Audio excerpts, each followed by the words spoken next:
इस वीडियो को लाइक करें, हमारे चैनल को सब्सक्राइब करें और बेल आइकन जरूर प्रेस करें हमारी न्यू वीडियो सबसे पहले देखने के लिए। ત્યારબાદ આવી રહેલા સૌથી મોટા સમાચારની વાત કરવામાં આવે તો સુરેન્દ્રનગર જિલ્લાના ખેડૂતો પાણી ચોરી કરશે તો થશે પાસા। આ વિશે વધારે વાત કરવામાં આવે તો 2019ના નવા કાયદા પ્રમાણે નર્મદાના પાણી કે પીવાના પાણીની પાઇપલાઇનમાંથી કોઈ ખેડૂતો ગેરકાયદેસર પાણી કનેક્શન લીધેલ હોય તો તેઓને સામે હવે પાસાનું શસ્ત્ર અજમાવવામાં આવશે તેવો હુકમ કરવામાં આવતા સુરેન્દ્રનગર જિલ્લાના ખેડૂતો લાલઘૂમ બન્યા છે। ત્યારે આ હુકમમાં ખાસ થાનગઢ મૂળી તાલુકાના ખેડૂતોનો ઉલ્લેખ કરવામાં આવેલ છે અને ખેડૂતોને પાણી ચોર કહીને જગતાતનું અપમાન કરવામાં આવ્યું છે। ત્યારે ખેડૂતો હવે આ બાબતે લડવાના મૂડમાં આવી ગયા છે। સુરેન્દ્રનગર જિલ્લા કિસાન કોંગ્રેસ ચેરમેન રામકુભાઈ કરપડાએ જણાવ્યું હતું કે સૌની યોજનાથી પાણી દ્વારકા સુધી પહોંચે છે અને તે પાઇપલાઇન મૂળી અને થાનગઢના જમીન પેટાળ હેઠળથી પસાર થાય છે।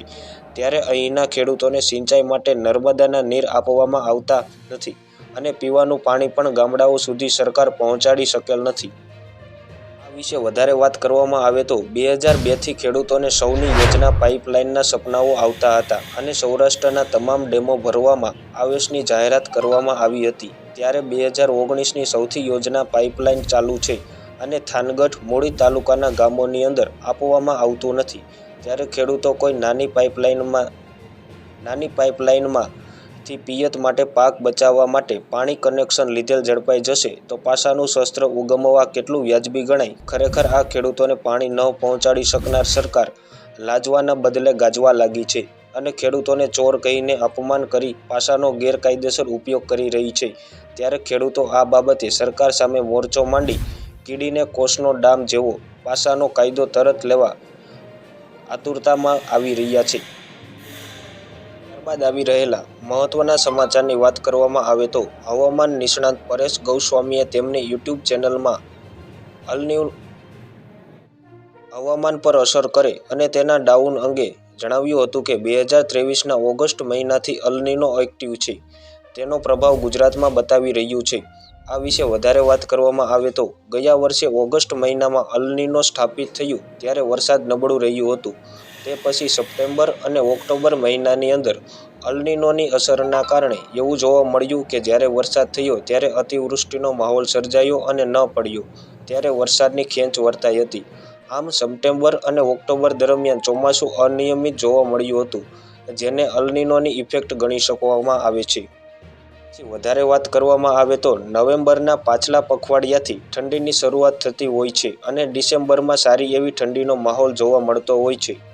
ગાત્રો થીજવતી ઠંડી ડિસેમ્બર મહિનામાં જોવા મળતી હોય છે, પરંતુ આ વર્ષે અલ નીનોના પ્રભાવને કારણે ઉત્તર ભારત પરથી પસાર થતા વેસ્ટર્ન ડિસ્ટર્બન્સ ઉત્તર ભારત કરતાં પણ આગળના ભાગ પરથી પસાર થયા, જેના કારણે નવેમ્બર અને ડિસેમ્બર દરમિયાન ઠંડીનું કોઈ ખાસ પરફોર્મન્સ જોવા મળ્યું નથી અને નવેમ્બર અને ડિસેમ્બર દરમિયાન શિયાળો પાક રહ્યો હતો તે પણ અલ નીનોનો અભાવ કહી શકાય છે। પછી વધારે વાત કરવામાં આવે તો જાન્યુઆરી મહિનાની અંદર અલ નીનો સક્રિય છે, છતાં પણ ઠંડીની દ્રષ્ટિએ સામાન્ય જઈ રહ્યો છે। શરૂઆતમાં 5-6 દિવસ ઠંડીનું ખાસ પરફોર્મન્સ હતું નથી, પરંતુ 6 અને 7 જાન્યુઆરીથી શિયાળો નોર્મલ કન્ડિશનમાં ચાલી રહ્યો છે। આ વિશે વધારે વાત કરવામાં આવે તો ફેબ્રુઆરી અને માર્ચની અંદર પણ સામાન્ય હવામાન રાબેતા મુજબ જોવા મળશે અને ઓગસ્ટ મહિનાની સક્રિય અલ નીનો ધીમે ધીમે ન્યુટ્રલ તરફ જઈ રહ્યો છે। અલ નીનોનો ડાઉન થઈ રહ્યો છે।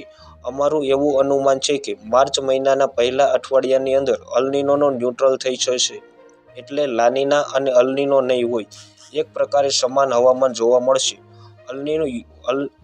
અલ નીનોનો ન્યુટ્રલ થશે તો ઉનાળો વીક નહીં રહે। આ વિશે વધારે વાત કરવામાં આવે તો અલ નીનોનો પ્રભાવ હટી જાય તો ઉનાળો રાબેતા મુજબ જોવા મળે એવું એક અનુમાન છે, એટલે માર્ચ મહિનાના પહેલા અઠવાડિયા સુધી આપણે અલ નીમાંથી મુક્ત થઈ જઈશું અને ઉનાળો રેગ્યુલર જોવા મળશે। ખાસ કરીને 2024ના ચોમાસા દરમિયાન અલ નીનોની અસર નહીં રહે, જેના કારણે ચોમાસું પણ રાબેતા મુજબ શરૂ રહેશે। તો આ સંપૂર્ણ સમાચાર વિશે તમારું શું કહેવું છે તે અમને કોમેન્ટ બોક્સની અંદર કોમેન્ટ કરીને જરૂરથી જણાવો। ધન્યવાદ મિત્રો।